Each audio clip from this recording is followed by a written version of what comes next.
नमस्कार जय जगन्नाथ समस्त को शुभ संध्या मोर आउ गोटे वीडियो को आपण मान स्वागत।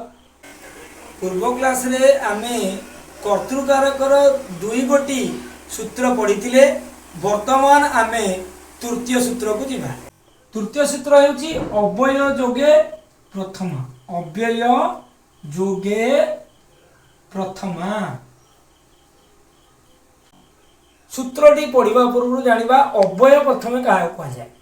जो पदटी काल विभक्ति लिंग वचन प्रभृतिर परिवर्तन सत्वे कौन सी परिवर्तन हुए नहीं ताको आमे अव्यय पद बोली कही था।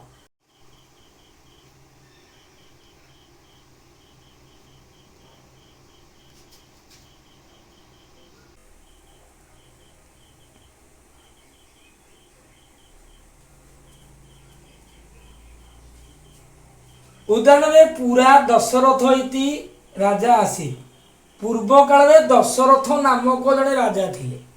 आमे पूर्व पढ़ी अव्यय क्या कहुए ना जो पदर काल विभक्ति लिंग वचन प्रभृतिर परिवर्तन सत्वे जो पदर कौन सी परिवर्तन हुए नहीं।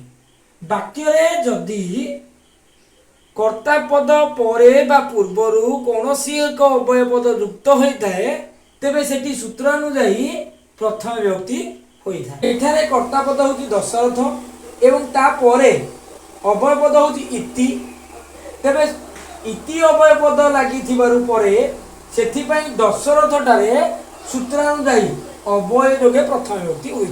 तेबे परवर्ती सूत्र पढ़िबा संबोधने प्रथम। संबोधने प्रथम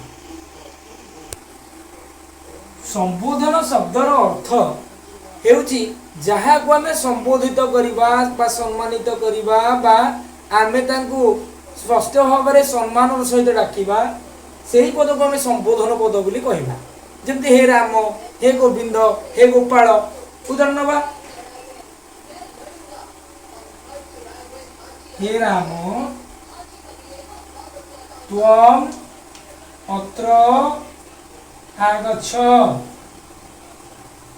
एटी राम को संबोधन करा जाउची एवं संबोधन करा जिबा शेष रे आमे गोटे चिन्ह देखिबा।